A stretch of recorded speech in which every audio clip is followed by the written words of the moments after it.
The wind tasted like freedom for exactly 3 seconds before Celeste realized freedom and death were the same thing.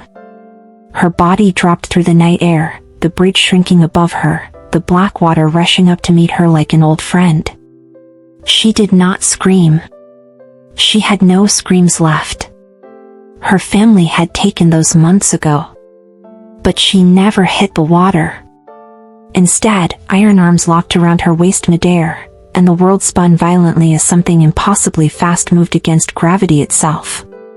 Her back slammed against something solid, a brick wall beside the bridge, and she gasped as the air punched out of her lungs. Cold hands gripped her shoulders, holding her suspended 5 feet above the ground, and a face that could have been carved by an artist with an obsession for beautiful, dangerous things filled her vision. His eyes were not human. They gleamed gold in the darkness, ancient and furious. And then he spoke, his voice a low growl touched with an accent she could not place in a rage that made her bones vibrate. "This is not your ending, little one. You were not made to be broken by such small, pitiful creatures. And now that I have caught you, you are mine to keep. They do not get to win. Do you understand me? You belong to me now." Celeste stared at him, her chest heaving, her mind shattered into too many pieces to comprehend what had just happened. She had been falling. She had been 3 seconds from silence. And now this stranger, this impossible stranger with eyes like molten gold and hands cold as marble, was telling her she belonged to him. She did what any rational person would do. She started laughing. It was not a sane sound. It bubbled up from some fractured place inside her, bitter and sharp, and she could not stop it. His eyes narrowed, and for a moment, something like confusion flickered across his face before it hardened again into that fierce, unreadable intensity. "You find this amusing?" he asked, and there was a dangerous edge to his voice now, the kind that suggested he was not accustomed to being laughed at. Celeste shook her head, the laughter dying into something closer to a sob. "I jumped off a bridge and got caught by a crazy person." "Yes. Hilarious. Crazy." His mouth curved into something that was not quite a smile. "I have been called many things across 1,000 years, darling. Crazy is perhaps the kindest. But you will learn soon enough that I am the only sane thing in your world now. Everyone else is dust and lies."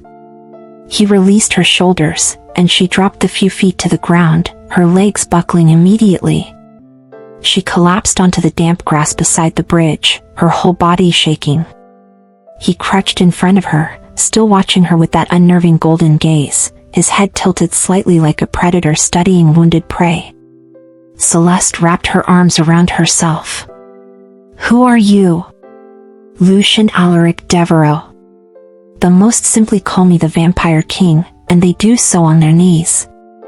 She laughed again, that same broken sound. "Of course. Because tonight was not surreal enough." "And you are?" "Nobody," she whispered, staring at the ground. "I am nobody.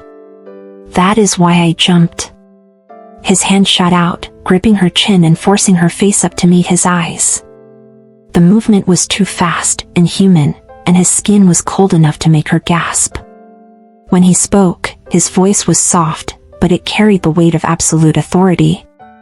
"You are somebody enough that I broke a century of non-intervention to catch you. You are somebody enough that I am still here, when I have not stayed for anyone in longer than you have been alive. So perhaps you are not the best judge of your own worth, little one." Tears burned in Celeste's eyes, and she hated them, hated that even now her body wanted to cry, wanted to feel, wanted to react. "Let me go." "No.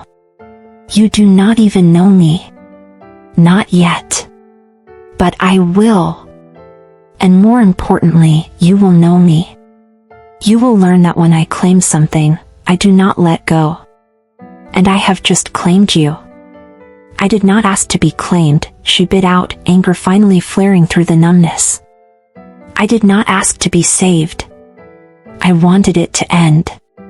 Lucien's expression shifted, and for just a moment, something almost gentle moved through his eyes. "I know," he said quietly. "I know you did. But you were not thrown away, Celeste. You were set free. And I just happened to be there to catch you. How do you know my name?" He smiled then, and it was a beautiful, terrible thing. "I have been watching you for 3 days. Ever since you stood on this bridge the first time and did not jump. I was curious what would tip the scales." That should have terrified her. It should have sent her scrambling away from this creature who admitted to stalking her, who moved faster than physics allowed, whose eyes glowed and whose skin felt like cold stone. But Celeste had used up all her fear. She had none left. "So you are a vampire," she said flatly. "Indeed. And you are a king. Of the oldest bloodline in the Western Territories, yes. And you caught me because you were bored." His smile faded, and something darker, heavier, settled over his features. "I caught you because watching you stand on that railing, I felt something I have not felt in 200 years. Rage. Not at you. At them. At the pathetic, small-minded humans who convinced you that you were worthless.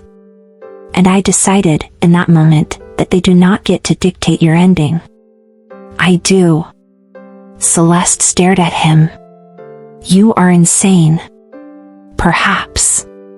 But I am also immortal, unkillable, and thoroughly uninterested in your opinion of my mental state. You are coming with me." "No, I am not." "Yes, darling, you are. Because if I leave you here, you will climb back onto that bridge the moment I am gone. And I am a selfish creature. I do not give back what I have claimed." Before she could respond, he stood and extended one hand toward her. His fingers were long, elegant, and tipped with nails that looked just a little too sharp. "Come, Celeste. Let me show you what it is to be valued by someone who does not know how to lose." She stared at his hand for a long moment, her heart pounding. Every rational part of her screamed that this was dangerous, that she should run, that vampires were monsters from stories and this one had just admitted to stalking her. But the truth was simpler and sadder than that. She had nowhere else to go. Slowly, she reached up and placed her shaking hand in his cold palm. His fingers closed around hers, firm and unrelenting, and he pulled her to her feet with effortless strength. "Good girl," he murmured, and there was satisfaction in his voice, the kind a predator might feel when prey finally stopped running. And as he led her away from the bridge, away from the black water that had promised silence, Celeste realized she had just traded one kind of fall for another. She only hoped this one would not destroy her. Before we go any further into Celeste's new world, I need to know something. Where are you watching this from? What corner of the world are you in right now, listening to this story unfold? Drop your city or country in the comments because I genuinely love knowing where my stories are traveling to. Are you listening in the middle of the night, or is the sun shining where you are? Tell me. I read every single comment. And if you have not subscribed yet, do not do me like that. Do not be the person who watches this entire story and ghosts me. Hit that subscribe button and join the fastest growing vampire love stories community on YouTube. We have so much planned for you, and trust me, you are going to want to be here for what comes next. You are special to this community. Do not miss out. Lucian's home was not a home. It was a fortress pretending to be an estate, all black iron gates and stone walls that had stood for centuries. He led her through hallways lined with portraits of people whose eyes seemed to follow her movements, into a library that smelled of old leather and older secrets. He guided her to a chair beside a fireplace that roared to life the moment he glanced at it. Celeste flinched. "Parlor tricks," he said dismissively, pouring something dark red into a crystal glass. "For atmosphere." "Is that blood?" "Wine. I am not entirely without manners." He handed her the glass, then poured himself one as well. Though I suspect you could use something stronger. She took it with trembling hands, not drinking, just holding it because it gave her something to do. The warmth from the fire began to seep into her skin, and with it came the delayed shock of everything that had just happened. She started shaking harder. Lucian set his glass down and moved to crouch in front of her again, that same predatory grace in every movement. "Look at me, Celeste." She did. His eyes had faded from gold to a dark amber, still not human, but less alarming. "Tell me their names," he said quietly. "The family who broke you. Tell me every single one." "Why?" "Because I am going to visit them. And I am going to make certain they understand the magnitude of their mistake." There was no heat in his voice, no rage. Just cold, absolute certainty. And somehow that was more terrifying than any threat. "You cannot just hurt people because they hurt me," she whispered. His smile was slow and sharp. "Darling, I am 1,000 years old. I have toppled kingdoms for lesser offenses. Your family tried to erase someone who is now under my protection. That is not a slight I forgive. I do not forgive anything. Ask anyone who has wronged me in the last 5 centuries. Oh wait, you cannot. They are dust." Celeste's breath caught. "You are serious." "Entirely." He reached out and tucked a strand of her hair behind her ear, the gesture surprisingly gentle. "I am going to tell you something, and I need you to hear it. You are not alone anymore. You are not unwanted. You are mine, and I protect what is mine with a thoroughness that borders on artistic. So give me their names, little one. Let me remind them that cruelty has consequences." And in that moment, something inside Celeste cracked open. Not breaking, but shifting. For the first time in months, someone was asking for permission to fight for her.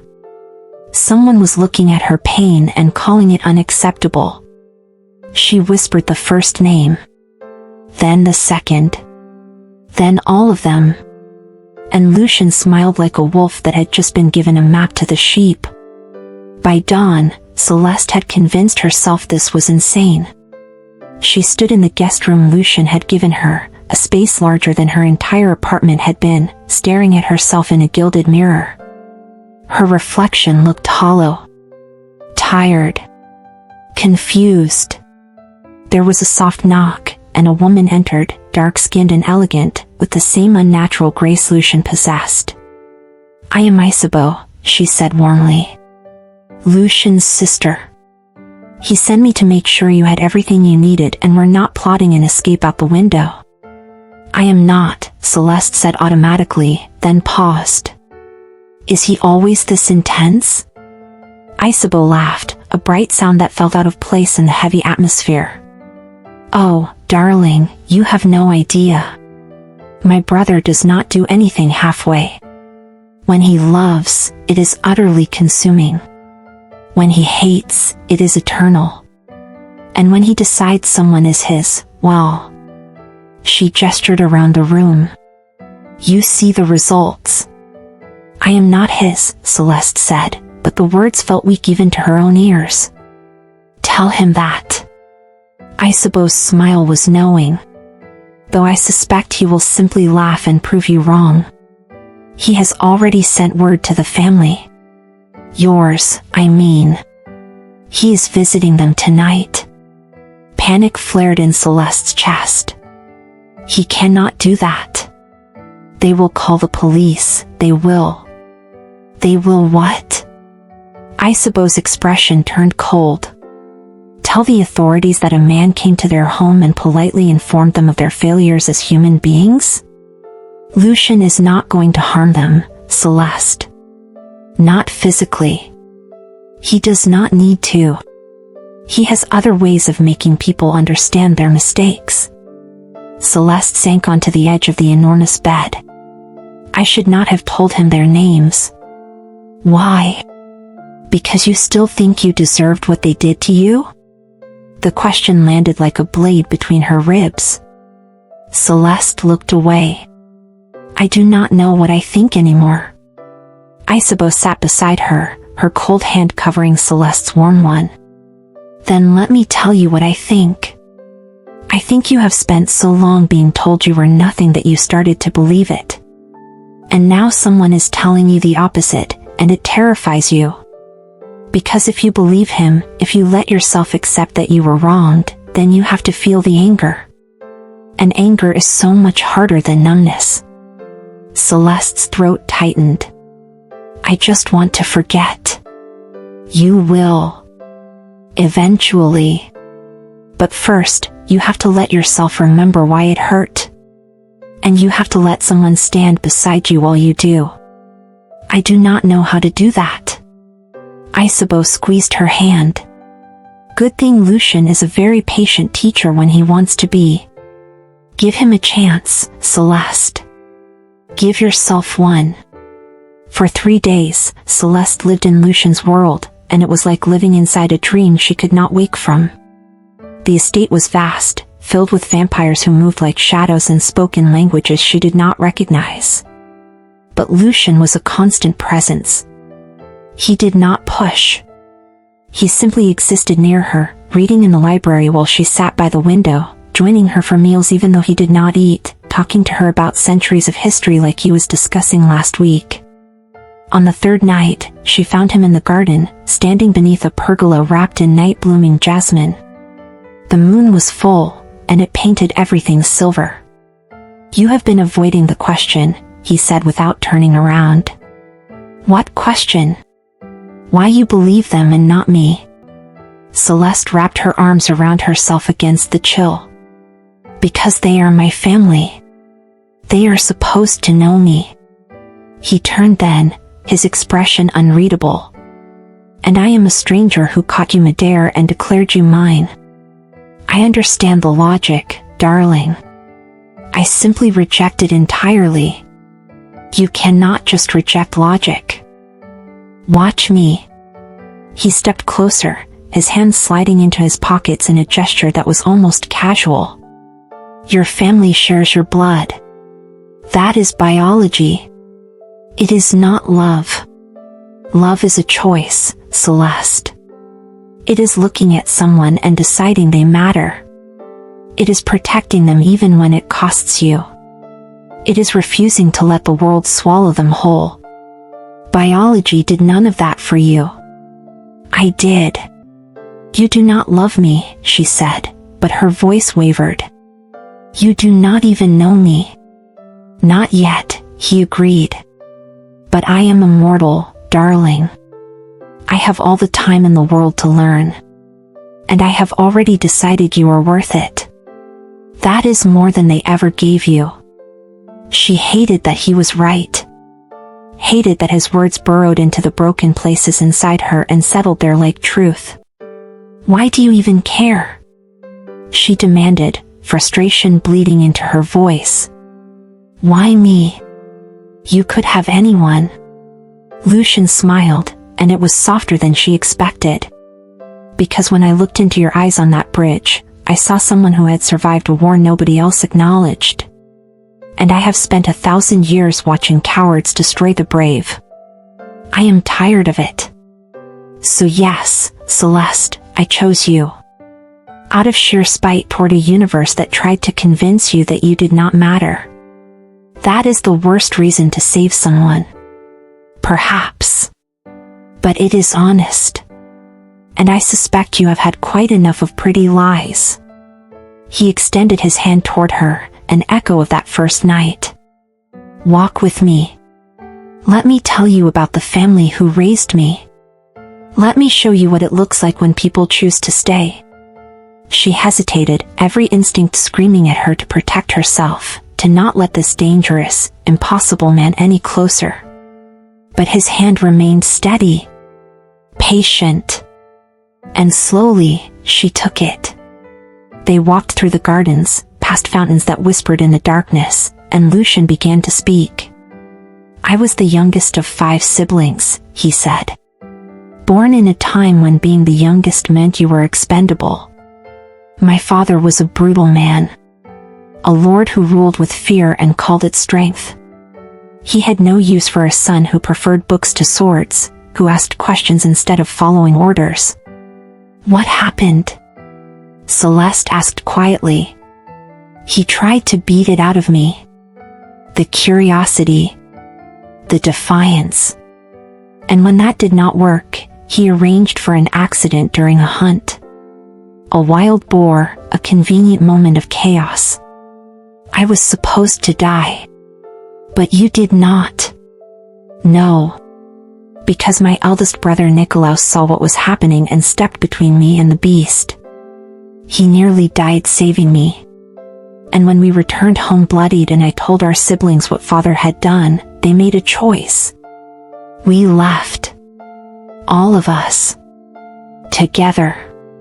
He paused beside a stone bench, his expression distant with memory. 3 months later, we were attacked by a creature we did not understand. A vampire, ancient and starving. She tore through us like parchment. And as I lay dying, she offered us a choice. Death, or something else. Nicolaus took the deal for all of us. We rose together. We have stood together ever since. Celeste absorbed this, the weight of centuries in his voice. Where are they now? Scattered across the world, but never far. Nicolaus runs the northern territories. Isabeau, you have met. Elijah oversees the old country. Reina travels wherever the wind takes her. We are bound, Celeste. Not by blood, though we share that too now. But by choice. By the decision we made 1,000 years ago to be a family that does not abandon its own. He looked at her then, and his eyes were impossibly old. That is what I offer you. Not perfection. Not ease. But loyalty that does not break. A place where you are chosen every single day. I do not understand why, she whispered.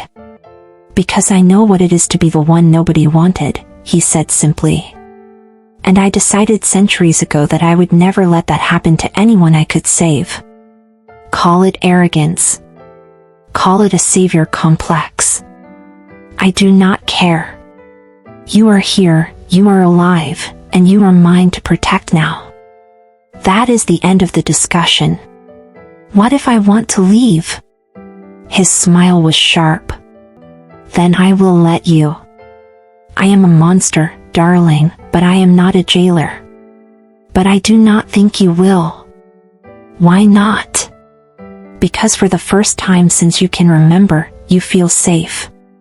And you are not ready to give that up yet. She wanted to argue. But the words died in her throat, because he was right. And that terrified her most of all. The days began to blur together in a way that felt less like captivity and more like exhaling after holding her breath for years. Lucien was surprisingly easy to exist near. He had a dry, cutting sense of humor that caught her off guard, and he told stories about history like he was gossiping about neighbors. One evening, she found him in the library attempting to untangle a century-old dispute between two vampire clans over a shipping route that no longer existed. This is what you do with immortality? She asked, leaning against the doorframe. Paperwork? He looked up, amusement flickering across his face. Even kings have administrative duties, darling. Though I admit, I preferred the era when disputes were settled with duels. Much more efficient. She moved into the room, settling into the chair across from his desk. Tell me the most ridiculous thing you have lived through. He leaned back, considering. I once spent 30 years pretending to be my own son to maintain a land holding in France. Truly tedious. I had to act progressively more mature as the decades passed. Very limiting for someone of my naturally charming disposition. Celeste laughed, and the sound startled her. She could not remember the last time she had laughed and meant it. Lucian's expression softened. There it is. What? The person you were underneath all that pain. He set down his pen. I have been waiting to meet her. Something warm and fragile unfurled in Celeste's chest. I am not that interesting. You jumped off a bridge rather than continue existing in a world that told you that you were worthless. And 3 days later, you are sitting in a vampire's library making him laugh. I would say you are extraordinarily interesting. Or insane. Perhaps both. He stood and moved around the desk, extending his hand. Come. I want to show you something. He led her up a winding staircase to a tower room she had not seen before. The walls were covered in paintings, portraits spanning centuries. Men and women in period dress, children, families. These are the people I have saved, he said quietly. Not all of them, but the ones who mattered most. The ones who reminded me why I chose to keep living. There were dozens of them. Maybe hundreds. You do this often, she said. The saving thing. When I can. When I see someone worth the effort. His hand rested on her shoulder. You are not a charity case, Celeste. You are someone I chose. There is a difference. She turned to face him, and they were close, closer than they had been since that first night. His eyes searched hers. I am afraid, she whispered. Of trusting this. Of trusting you. Good, he said. Fear means you are paying attention. But let me be afraid with you. Let me prove that some people stay. And before she could think better of it, she leaned forward and rested her forehead against his chest. He went very still, and then his arms came around her, solid and cold and utterly safe. For the first time in longer than she could remember, Celeste let herself be held. It shattered on the 8th day. Celeste woke to raised voices echoing through the estate, and when she followed them, she found Lucian in his study with a man she did not recognize. The stranger was tall, dark-haired, and radiating fury. You cannot keep doing this, the man snarled. Every stray you drag home becomes a liability, Lucian. She is human. She is fragile. And she will be used against you the moment our enemies discover she exists. Then I will destroy our enemies, Lucian said coldly. As I have always done. This is not strategy. This is sentiment. And sentiment gets people killed. Lucian's expression turned dangerous. Careful, Marcus. You are my second, not my conscience. Celeste's stomach dropped. She backed away from the door, but not quickly enough. Lucian's eyes flicked to her, and something in his expression cracked. Celeste. She ran. She made it to the garden before he caught her, his hand closing gently around her wrist. She spun on him, tears streaming down her face. I am a liability, she choked out. I am something you have to protect, something that makes you weak. No. Yes. She yanked her hand free. You said I was not a charity case, but that is exactly what I am. Another broken thing you collected because you have a hero complex and too much time on your hands. That is not true. Is it not? She laughed bitterly. How long until you get bored, Lucian? How long until saving me stops being interesting and I am just another portrait on your wall? His jaw tightened. You do not believe that. I do not know what I believe anymore. All I know is that I have been here for 8 days and I am already causing problems for you. That man was right. I am going to get you hurt. Lucian stepped closer, his voice dropping. That man is afraid because he has seen me care about something other than strategy. He is afraid because you make me vulnerable. And he is not wrong. You do. Then let me go. No. Why? She demanded. Why are you so determined to keep me here? Because I have lived 1,000 years without feeling anything close to what I feel when you laugh. Because you are the first person in centuries who looks at me and sees more than a monster or a king. Because when I caught you, something in me woke up that I thought was dead. His hands framed her face, forcing her to meet his eyes. Because I am falling in love with you, Celeste. And I do not care if it makes me weak. I do not care if it makes me a target.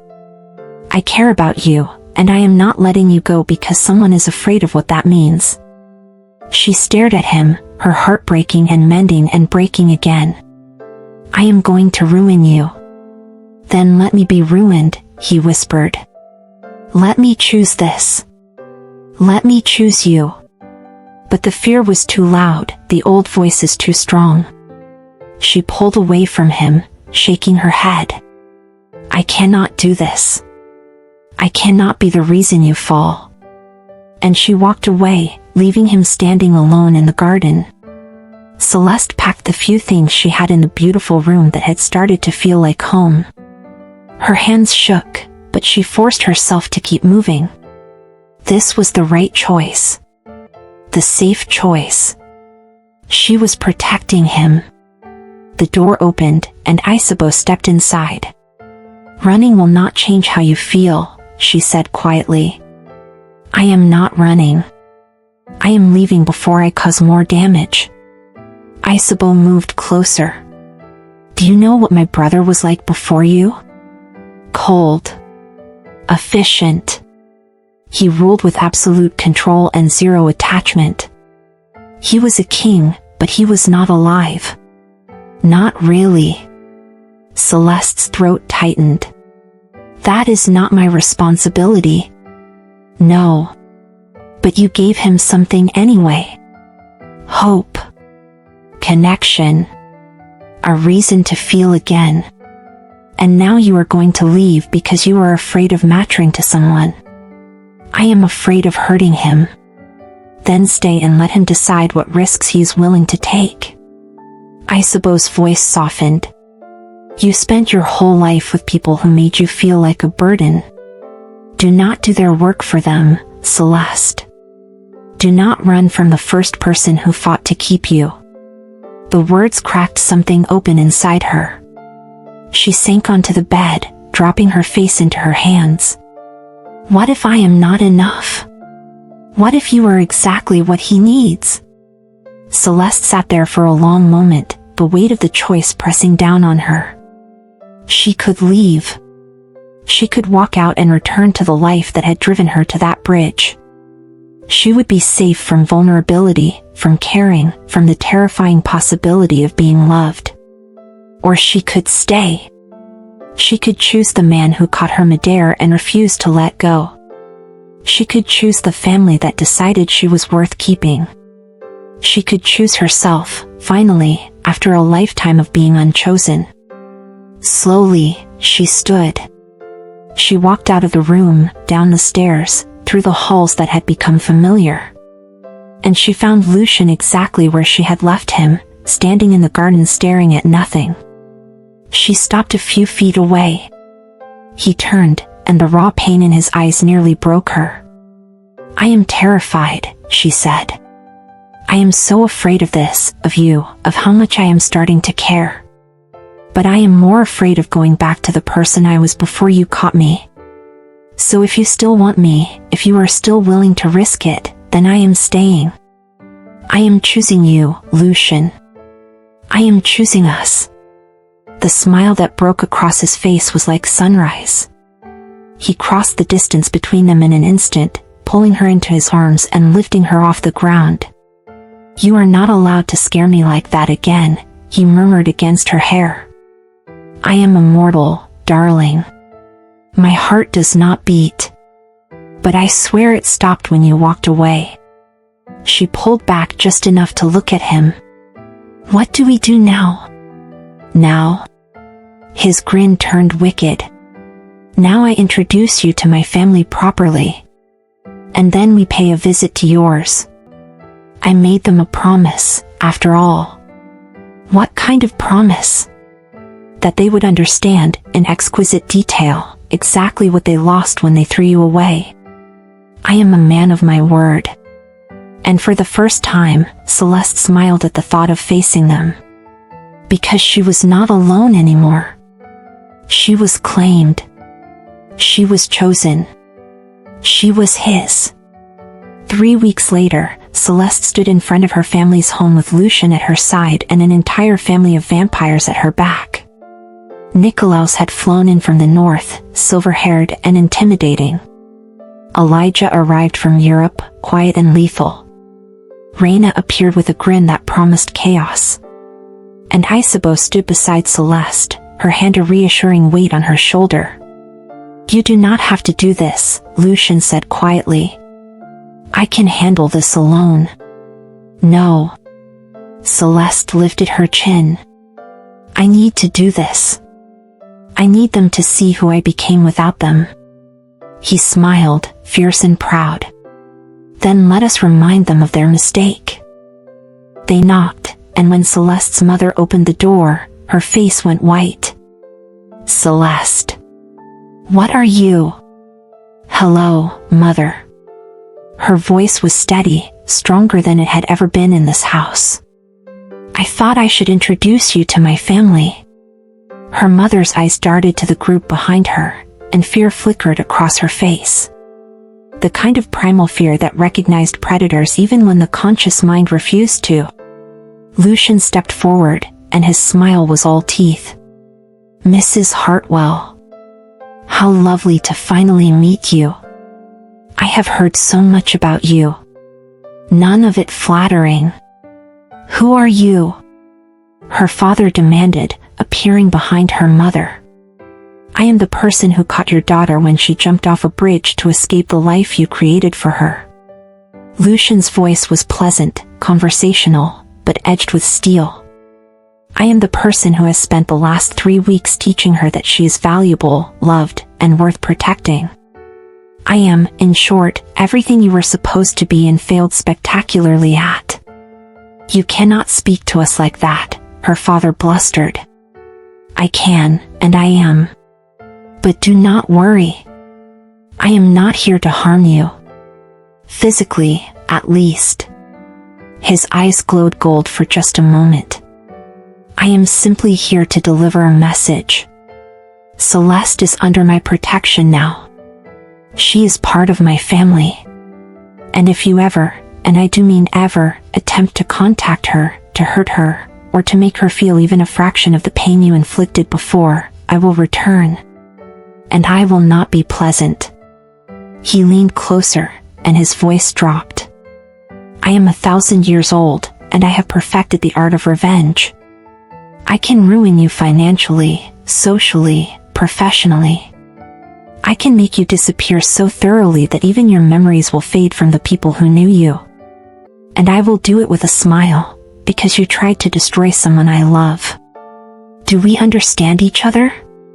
Her father's face was ashen. He nodded. Wonderful. Lucian straightened, his expression clearing. Celeste, darling, did you have anything you wanted to say? She looked at the people who had raised her, who had broken her, who had convinced her she was nothing. And she felt nothing but pity. I forgive you, she said quietly. Not because you deserve it. But because I refuse to carry your poison anymore. I am done letting you define me. I am exactly who I was supposed to be, and I found a family who sees that. You do not get any more of my pain. You do not get any more of me. She turned away, and Lucian's arm came around her shoulders. They walked back to the car where the rest of the family waited, and she did not look back. As they drove away, Reina leaned forward from the back seat. That was deeply satisfying. Can we do that to my ex next? The car filled with laughter, and Celeste realized she was laughing too, surrounded by immortal beings who had decided she was worth keeping. Lucian took her hand, threading his cold fingers through hers. How do you feel? Free, she whispered. For the first time, I feel free. Good. Because I have something for you. He reached into his jacket and pulled out a small velvet box. Before you panic, it is not what you think. Not yet, anyway. She opened it, and inside was a ring, simple silver with a dark stone that seemed to hold stars. It is a family ring, he explained. Every member of our bloodline has one. It marks you as ours. As protected. As chosen. His eyes met hers. I know it has only been weeks. I know this is fast. But I also know that I want forever with you, Celeste. And I have a very long forever to offer. Tears blurred her vision as she looked at the ring, at him, at the family watching with warm eyes from around the car. Yes, she whispered. Yes. Yes to the ring. Yes to the family. Yes to forever. Yes to all of it.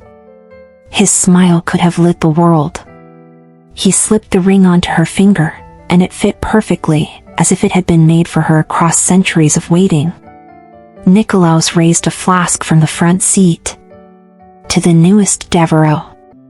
May she bring chaos and joy in equal measure. To Celeste, the others echoed, and she was wrapped in acceptance so complete it felt like coming home.